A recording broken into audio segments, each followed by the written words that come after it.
Bom, então a gente viu, né, que o nosso movimento ele vai obedecer às leis de Newton, certo? Para obedecer às leis de Newton, a gente sabe que todo movimento ele está relacionado com uma força e com uma velocidade, né? Se eu tenho movimento, é porque esse meu movimento tem uma velocidade, independente se a minha velocidade é constante ou não, mas todo movimento ele tem uma determinada velocidade, ele tem aceleração, ele ocorre num determinado tempo, ele percorre uma determinada distância. Isso são descrições do movimento, como vocês já viram lá em Física 1. Todo movimento, ele ocorre numa determinada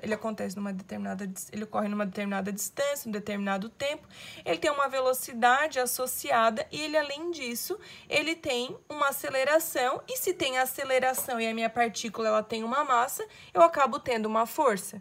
Isso são regras do movimento. E para mim obedecer às leis de Newton, a gente sabe que a primeira lei de Newton, né, ou aliás, a segunda lei de Newton, ela diz que força resultante que atua sobre um corpo é igual a massa vezes a aceleração.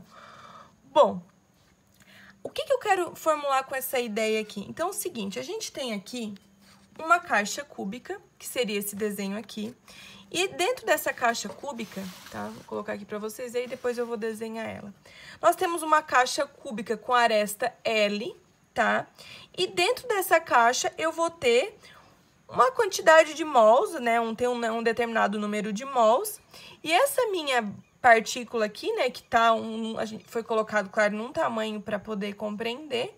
Ela tem uma determinada massa e ela tá se movimentando de um lado para o outro com uma determinada velocidade, certo? Por quê? Se ela tá se movimentando, ela tem velocidade. A gente viu que quanto maior a temperatura, a gente sabia que as partículas se agitavam mais. Se elas se agitam mais, nós já sabemos que essas partículas vão ter uma pressão maior e se elas se agitam mais, elas também têm uma velocidade maior, né? Isso a gente consegue deduzir que se eu tenho uma velocidade, uma pressão maior, uma temperatura maior, elas estão se agitando mais, elas vão ter uma determinada velocidade, certo? Bom, essa partícula aqui, como vocês podem observar, eu desenhei ela aqui, mas nós temos uma partícula M, eu vou desenhar aqui a partícula. Essa partícula é um molde, é uma partícula de gás. Essa partícula ela tem uma determinada massa e ela está se movimentando dentro da caixa com uma determinada velocidade. Só que aqui nós vamos imaginar o seguinte, quando a gente tem partículas aqui, a gente não tem partículas num movimento só, elas não vão estar para um lado e para o outro, ou para cima e para baixo, ou simplesmente, por exemplo, na diagonal dessa caixa.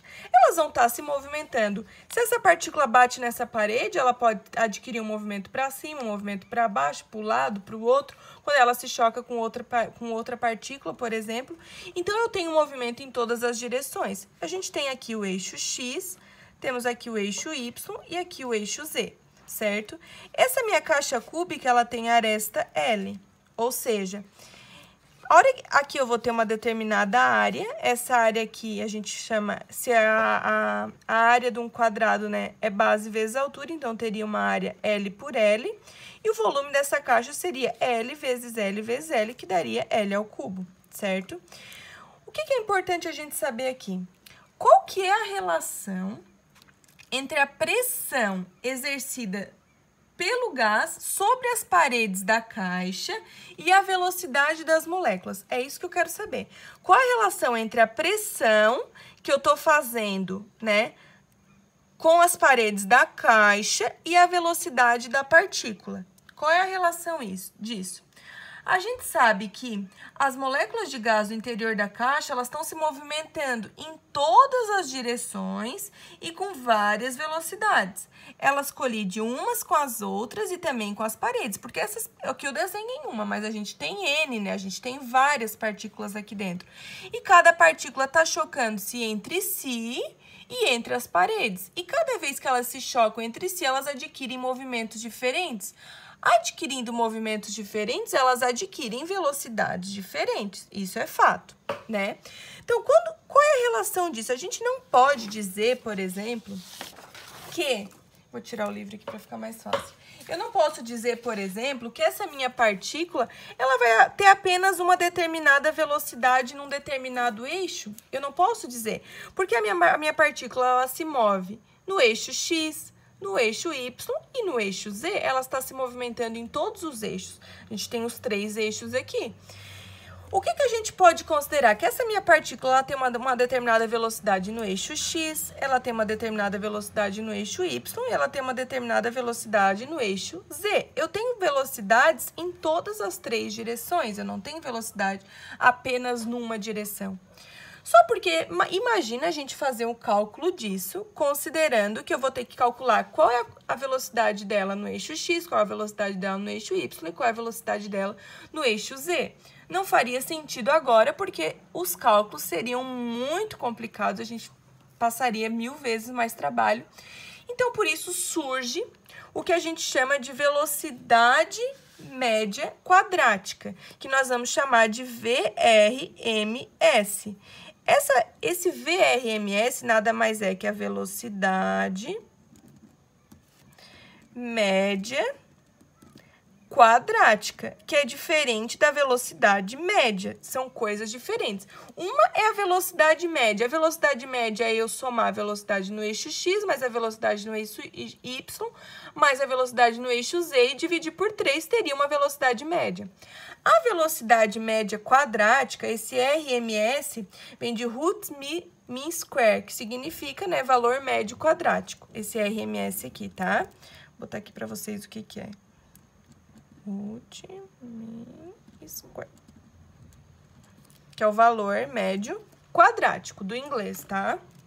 Bom, velocidade média quadrática já significa que eu vou elevar ao quadrado, tá? Então, para mim determinar a velocidade média quadrática, a gente vai fazer o seguinte, a velocidade média quadrática, que aí eu tenho que elevar ao quadrado, nada mais é que a velocidade no eixo X ao quadrado, mais a velocidade no eixo Y ao quadrado, mais a velocidade no eixo Z ao quadrado. Só porque tudo isso ainda continuaria muito complicado, eu calcular qual era no eixo Y, qual no eixo Z e qual no eixo X.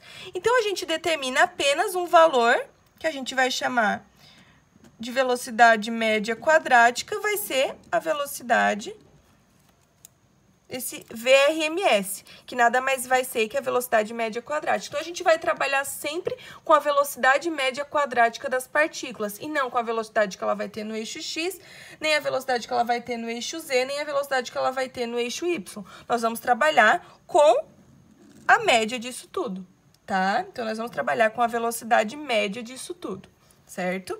Então, todos os valores que serão fornecidos, que serão calculados, já vamos determinar diretamente a velocidade média quadrática e não a velocidade em cada eixo. Bom, aí eu perguntei para vocês qual é a relação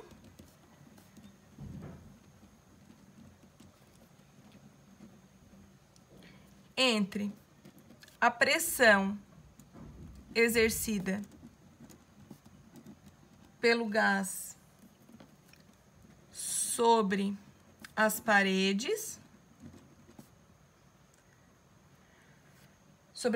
da caixa. Qual é a relação da pressão exercida pelo gás sobre as paredes da caixa e a velocidade das moléculas? Certo? Eu quero saber qual é a relação entre a pressão que vai ser exercida nas paredes dessa caixa cúbica e a velocidade das moléculas. Bom, nós já sabemos que nós vamos ter um valor médio quadrático dessas velocidades. Então, vou ter um somatório ao quadrado dessas velocidades, vou tirar a raiz, né, que vai ser já exatamente esse valor que a gente vai ter aqui, velocidade média quadrática. Bom, mas qual é a relação disso? Bom, gente, a dedução dessa equação, ela tem várias etapas, e eu ficaria aqui mais de 30 minutos fazendo essa dedução. Eu vou mostrar a dedução de forma simplificada, e se alguém tiver interesse, depois eu posso gravar um vídeo explicando essa dedução, tá? Mas eu vou deduzir ela, eu acho que vai dar para entender bem como... Porque assim, seria muito mais fácil vir aqui para vocês e já mostrar a fórmula certa. Qual é a fórmula da pressão, qual é a fórmula da velocidade, mas eu acho que vale mais a pena a gente tentar deduzir isso juntos, certo? Eu vou mostrar mais ou menos a dedução, vou mostrar ela de forma simplificada, para vocês entender. E se acaso alguém quiser bem minucioso, como que faz, bem detalhado, eu posso gravar, não tem problema nenhum. Só que vocês vão ter que ter bastante bagagem de Física 1, que tem que lembrar lá da parte dos momentos e tal. Por isso que eu não vou falar agora, porque tem gente que não fez Física 1, enfim, eu vou mostrar um pouco mais simplificado, certo? Vou continuar no outro vídeo essa parte aqui, para não ficar muito grande.